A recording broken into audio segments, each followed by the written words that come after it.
What's the scoop? Penis. Bonjour la famille, aujourd'hui on va parler du bac. J'ai passé mon bac l'année dernière et je sais que juste avant le bac de philo, j'ai un peu cherché des recettes toutes prêtes pour avoir une bonne note en disserte de philo. On a eu plein de méthodos durant l'année mais ça restait quand même vachement flou pour moi comme concept et j'en trouvais pas des masses en philo surtout. Des vidéos sur comment faire une bonne disserte.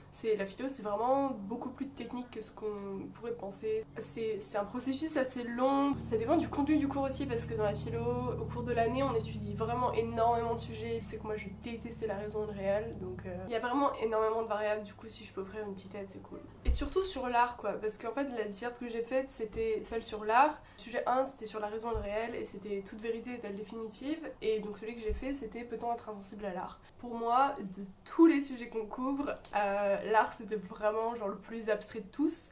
Et je savais que de base, je voulais vraiment pas avoir à écrire une disserte là-dessus. À travers l'année, j'étais pas vraiment la meilleure de la classe. Je crois, j'avais 13 de moyenne à l'année. Le truc, c'est que j'étais vraiment passionnée par tout ce qui se racontait. Et je pense que ce qui aidait vachement aussi, c'est le fait que mon prof lui-même était vachement passionné par ce qu'il disait. Il écrivait jamais rien au tableau. Quand on faisait un cours, il faisait que parler toute l'heure en fait. Et il y avait que ça, du coup t'étais un peu obligé d'écouter. Paradoxalement, c'est un peu comme les maths. Genre si tu loupes une étape, après t'es un peu foutu. Enfin, il y a une base et après il faut faire chaque étape quoi. Et donc en gros, dans toutes mes révisions, j'avais fait l'impasse sur deux trucs. Et c'était la raison et le réel et l'art. Parce que, en gros, la raison et le réel, je crois que ça faisait 4 ans de suite que ça tombait. Je me suis dit, c'est pas possible, on va pas le faire une 5e fois. Et en plus, genre, je l'ai dit, c'est vraiment le truc que j'aimais le moins. Puis, l'art, quoi. Justement, je l'ai dit, je m'imaginais vraiment pas faire une disserte là-dessus. Et au final, je me suis retrouvée à être obligée d'en faire une. Et du coup, j'ai pas pu faire comme ce que j'avais prévu de faire, être vraiment minutieuse, avoir une copie vraiment technique et traditionnellement bonne on va dire en fait. Du coup sur le coup j'étais pas bien voilà. J'avais un peu tout ce qui était des anecdotes de mon prof en tête et mon idée à moi en fait parce que même si je déteste écrire une disserte sur l'art, moi j'adore lire et puis je sais pas, j'essaye de me cultiver un minimum, du coup j'avais quand même un peu de contenu. Du coup voilà, donc je vais vous dire un peu ce que j'ai mis dans ma disserte. Je vais un peu analyser la manière dont je l'ai faite dans l'espoir que ça vous aide un peu, surtout sur l'art parce que genre j'ai dit c'est abstrait mais là je me répète, du coup, allons-y. Oh my god! Oh my god! Donc là j'ai ma copie avec moi et déjà je pensais que les correcteurs ils allaient rien marquer sur ma copie parce que de base, on n'est pas censé récupérer nos copies, du coup je pensais qu'ils allaient pas se faire chier à écrire des commentaires et tout, mais en fait il a écrit quelques trucs et donc dont la remarque générale. Votre expression écrite est loin d'être parfaite, mais votre devoir est tellement exceptionnel sur le plan de la réflexion et des références artistiques que vous me semblez mériter la note ultime. Donc en fait, ce que je tire de sa remarque au correcteur, je pense que c'est... Il a vu que du coup j'avais vraiment réfléchi à ce que je pouvais mettre dans la copie parce que j'ai été déstabilisée, du coup j'ai vraiment réfléchi moi qu'est-ce que je vais pouvoir foutre dans ma copie. Je pense qu'on a un peu senti dans ma copie, genre quand on l'a lisé, même moi quand je l'ai relu plusieurs mois après, j'ai vu genre je suis vraiment passionnée par ce que je raconte, donc je pense que lui il a bien aimé, mais si ça avait été quelqu'un d'autre, il y a moyen je me serais pris genre tôle parce que je pensais au correcteur vachement traditionnel et tout. Et du coup je pense que c'est pour ça que je suis sortie assez vénère du bac de philo. Donc voilà, donc en gros pour ma disserte, j'ai essayé de faire l'intro de manière plus ou moins traditionnelle aussi. De toute façon il y a qu'un moyen de faire une intro en philo. Et du coup j'ai fini par dire que l'art de par sa subjectivité c'était l'un des domaines où il y avait le plus de débats. Parce que c'est un des sujets qui est vraiment le plus personnel. Quelqu'un ne peut pas avoir la même définition de l'art qu'une autre personne parce que ça va dépendre de ses goûts personnels en fait. Et que du coup inévitablement il y a des désaccords qui font surface quoi. Et le truc c'est que vu que chaque être humain y est sensible d'une manière différente, ça peut amener le débat vers est-ce que c'est possible qu'il y ait quelqu'un qui vraiment s'en fout complètement ou qui soit vraiment pas du tout sensible à l'art quoi. La première chose dont j'ai fait c'est que j'ai pas parlé d'être sensible à l'art d'une manière genre oh j'adore ça et tout. J'ai pris le terme insensible et en fait j'ai découpé dans ces deux sens. Donc insensible dans le domaine des sens et tout, donc tout ce qui est je sais pas, l'ouïe, la vue, l'odorat ou je sais pas quoi. Domaine que chacun a en sa possession par rapport à l'art. Dans ma deuxième partie en gros j'ai parlé mais si t'interprètes le sens insensible d'une manière différente,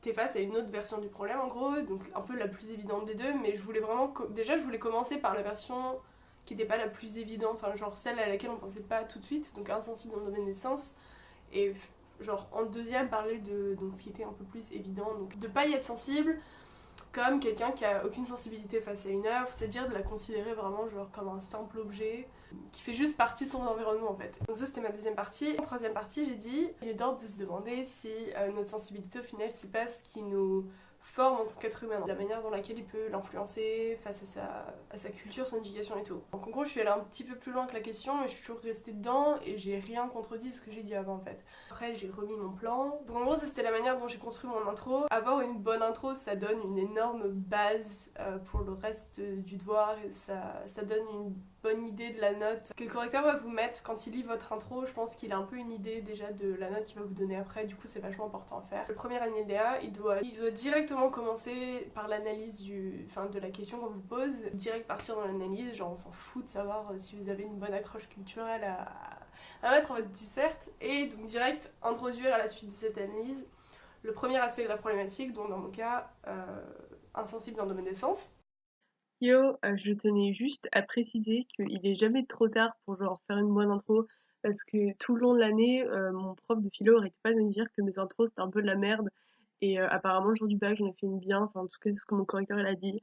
Donc voilà, il est jamais trop tard, gardez confiance. Deuxième alinéa, il doit juste amener une objection qui permet de poser le deuxième aspect de la problématique en fait. Donc pour moi, insensible, deuxième manière de penser au terme insensible. Alinéa 3, il a dit il ne s'agit pas de rédiger un plan à la fois inutile et lourd, parce que ça fige la pensée, alors que la dissertation parfaite, je lis ce qu'il met. La dissertation parfaite, c'est celle qui reproduit le mouvement vivant de la réflexion. Et du coup, je pense que là-dessus, en fait, genre, j'ai tellement dû réfléchir à ma copie en philo parce que genre je savais vraiment pas quoi dire quand j'ai lu ce sujet pour la première fois, que du coup je pense que ça a vraiment suivi le mouvement vivant et la réflexion.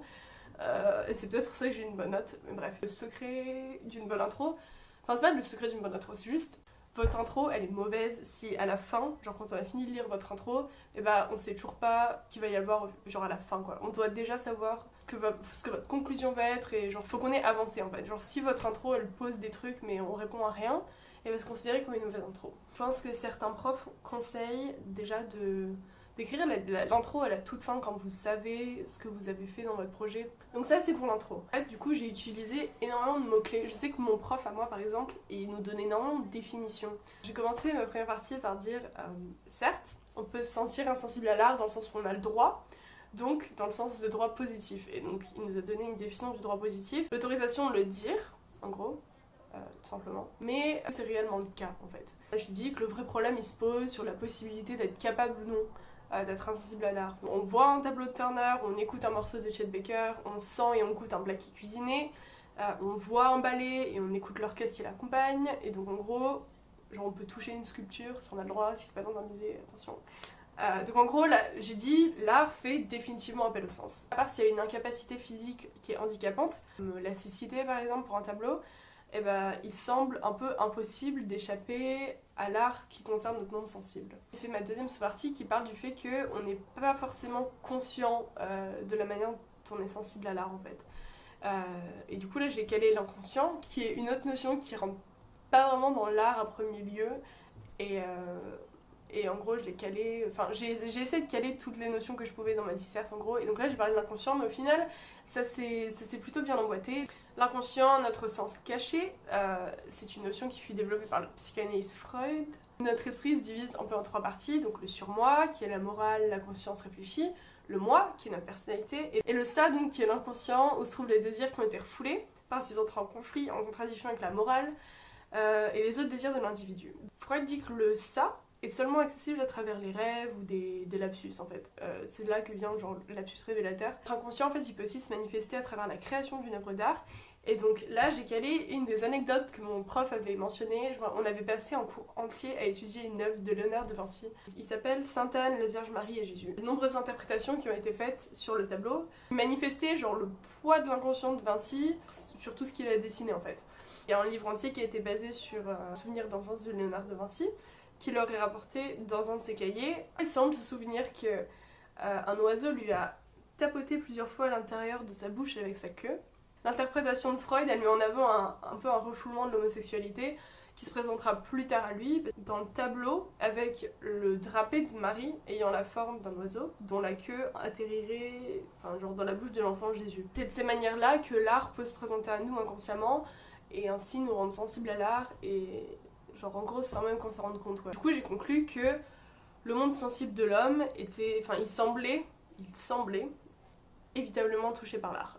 Après je suis passée à ma deuxième partie du coup, Et j'ai commencé par dire il faudra alors considérer le terme insensible comme le fait de ne rien ressentir, de demeurer donc stoïque face à l'art, indifférent quoi. Ces personnes-là, elles considéraient des objets artistiques comme des objets banals, tout simplement. J'ai dit qu'en gros, il était très dur de rester insensible à une œuvre d'art parce que même s'ils avaient la même racine, l'art n'est pas technique. Et c'est une autre différence qu'on avait fait quand on avait fait la technique en philo, et on avait dit qu'en gros ils avaient la même racine de manière étymologique, mais qu'en gros du coup ça se différenciait dans deux manières différentes. Du coup j'ai reparlé de Léonard de Vinci, donc j'ai dit que Léonard de Vinci il a jamais réellement fini son tableau, parce que ça l'intéressait plus du tout en fait. Le sens de son tableau, le sens qu'il voulait y donner, il était là. Il restait plus que des détails purement techniques à faire et genre du coup ça l'intéressait plus en fait. Il reste des petits détails à compléter comme genre je crois le pied d'une des deux femmes est pas fini. Marguerite Duras, elle disait que si on savait dès le départ exactement ce qu'on allait écrire, du coup ce serait plus la peine de l'écrire en fait. La technique elle nous fait suivre un protocole précis, mais c'est pas de cette manière que fonctionne l'art quoi. La conception qu'on a d'une œuvre, elle change à travers le processus de création. Vous avez probablement déjà entendu certains artistes dire qu'ils sont jamais vraiment très satisfaits de leur travail final. Ce serait donc se mentir que de déclarer que les objets artistiques sont tout à fait identiques aux objets techniques, parce que l'art est bien plus que ça. Pour ma deuxième sous-partie, on est d'autant plus objectif face à une œuvre d'art qui nous paraîtrait au premier abord hors ou même contraire à nos centres d'intérêt. Un athée qui admire l'architecture d'une église aura plus de légitimité artistique qu'un religieux qui l'admire parce qu'en fait ce sera vraiment détaché de ce qu'il aime en général et il va l'apprécier dans toute son objectivité en fait. J'ai inséré une autre anecdote que mon prof de philo avait dit. Quelqu'un qui ira voir le film $1 Million Baby de Clint Eastwood, qui est un film fondé sur la boxe. S'il va voir le film là alors qu'il déteste la boxe de base, en fait, aura un peu plus de légitimité s'il a aimé le film que quelqu'un qui est très très fan de boxe en fait. En gros, celui qui déteste ça de base pourra plus complimenter les qualités cinématographiques. Quand une œuvre semble un peu nous pousser de notre zone de confort et notre sensibilité habituelle en fait, on peut parvenir à y trouver des qualités qui sont non négligeables et ce qui fait que ça rend le sentiment juste encore plus légitime. Et après j'ai mis une troisième sous-partie, le soutien Emmanuel Kant. La fonction de l'art, c'est pas de faire la reproduction d'une belle chose, mais de faire la belle reproduction d'une chose. En ce sens, du coup, si l'art tend à imiter la nature, chose à laquelle l'être humain est plus sensible, comme le dit Hegel, ça doit pas être une copie conforme, sinon ça n'a pas d'intérêt. Il faut simplement donner l'illusion que c'est réel. C'est un challenge qu'avait réussi un artiste qui avait peint une fresque de lierre et les oiseaux ils s'écrasaient dedans parce qu'ils étaient persuadés que c'était du vrai lierre en fait. C'est en considérant la reproduction comme artistique et non ce qu'elle a recherché à reproduire que notre sensibilité elle est atteinte et que notre domaine au final il est touché. Après je suis passée à la troisième partie qui disait que au final notre sensibilité elle nous apparaît comme ce qui nous fait et nous forme en tant qu'être humain. Et que l'art, peu importe la forme sous laquelle il est présenté, en fait, est vraiment personnel. Chaque œuvre va pas forcément nous retourner, nous faire repenser notre vision des choses, mais une interprétation d'une œuvre qui s'appliquerait à faire réfléchir celui qui l'observe sur les événements de sa propre vie, par exemple, serait une quête réussie vers le sensible. Donc quand on étudiait l'art en cours, mon prof il nous avait fait étudier des tableaux de Vermeer, qui était donc un peintre hollandais, et quand il nous avait montré les tableaux au premier abord, je me suis dit c'est quoi ces tableaux, genre me fait vraiment chier à les regarder. Et en fait une fois qu'il nous avait donné le sens philosophique des tableaux, et ben ils étaient vachement plus intéressants. Ça m'avait donné un certain recul face aux tableaux et du coup au final maintenant genre j'adore ce qu'il peint quoi. J'ai parlé de ça dans ma copie, j'ai dit que ce que Vermeer il dépeint dans ses tableaux c'est des scènes rapprochées de la vie quotidienne de gens, sauf que si tu regardes de plus près, en fait il y a toujours une sorte de barrage entre le ou les personnages et le spectateur, genre que ce soit une table, genre une porte, un truc comme ça, et genre c'est vraiment discrètement mis en place. Du coup tu le vois pas vraiment au premier abord et c'est seulement quand tu commences à étudier le fait que ça devient un peu plus évident et que tu commences à y réfléchir. Tu sais jamais vraiment ce qui se passe en fait dans la scène, que ce soit dans les expressions faciales et tout, t'as toujours un petit doute sur ce qui se passe. Vermeer il cherche à nous faire comprendre dans ces tableaux, c'est que peu importe aussi près que l'on se sente d'une personne, peu importe à quel point on pense la connaître ou être proche de cette personne, que ce soit physiquement autant mentalement, on n'aura jamais accès à ce qu'il pense réellement quoi. Et du coup après je suis passée à ma deuxième sous-partie et j'ai dit que encore plus loin que l'interprétation et la révélation qu'il nous offre, en gros l'art il tend à influencer nos désirs. Et du coup là j'ai intégré une petite partie du programme du désir dans la disserte. Et j'ai dit que c'était montré à travers les personnages de Odette et Swann dans À la recherche du temps perdu de Proust. Après avoir tenté de charmer Odette pendant des mois, Swann y parvient enfin à ses fins. Sauf que une fois le défi atteint, en gros, il commence un peu à se désintéresser de Odette. Il dit ouais, en fait, genre elle est pas si ouf que ça, quoi. Elle est même un peu moche. Du coup, il commence à se poser des questions sur sa beauté et tout. Sauf qu'à un moment, ils vont dans un musée tous les deux. Et la manière dont Odette, elle se tient pour regarder une œuvre, elle se penche d'une certaine manière. Et la manière du coup dont Swan perçoit la position d'Odette, ça lui fait penser à un tableau de Botticelli que tout le monde trouve fabuleux.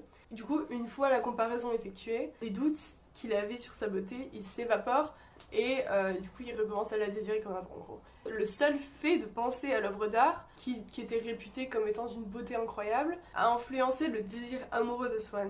Donc j'ai dit que ça prouvait que l'art influe énormément sur le monde sensible, et dans ce cas le monde des plus sensibles, puisque ça touchait au domaine amoureux, quoi. Si on rajoute l'avis commun, donc l'avis positif que tout le monde a sur le tableau de Botticelli, c'est très difficile de rester insensible face à l'art. Après, j'ai fait une autre sous-partie qui disait que, comme tous les tableaux de Vermeer, la pièce de théâtre Huis clos de Sartre m'a fait... Déjà, je suis la première personne à travers toute ma disserte et je pense que certains correcteurs n'auraient pas kiffé, mais celui-là, apparemment, j'ai bien aimé. J'ai parlé de mon expérience personnelle face à l'œuvre Huis clos de Sartre. J'ai dit qu'elle m'avait fait revoir la notion d'autrui, rien qu'à l'aide d'une seule phrase que Sartre avait écrite, et c'était « l'enfer, c'est les autres ».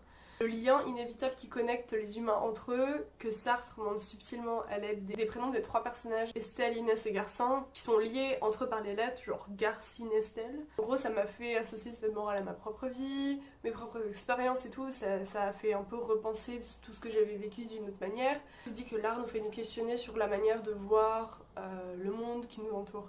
Mais que cela dit, l'art il se présente pas forcément sous un caractère empirique, parce que si on prend un tableau donc qui émane du classicisme et qui représente une scène de guerre. La scène de guerre, elle va pas me rappeler mon expérience, parce que j'ai eu la chance de jamais vivre la guerre moi-même, mais ça va pouvoir faire ressortir ma pitié, mon empathie envers tout ce qui est représenté. Et du coup, l'art, en gros, parvient donc même à atteindre notre sensibilité à travers la seule imagination. J'ai dit que c'était vraiment puissant comme sentiment. Toute dernière sous-partie, j'ai dit que, enfin, nous-mêmes et nos faits et gestes, ils peuvent être considérés comme de l'art par d'autres, sinon par nous.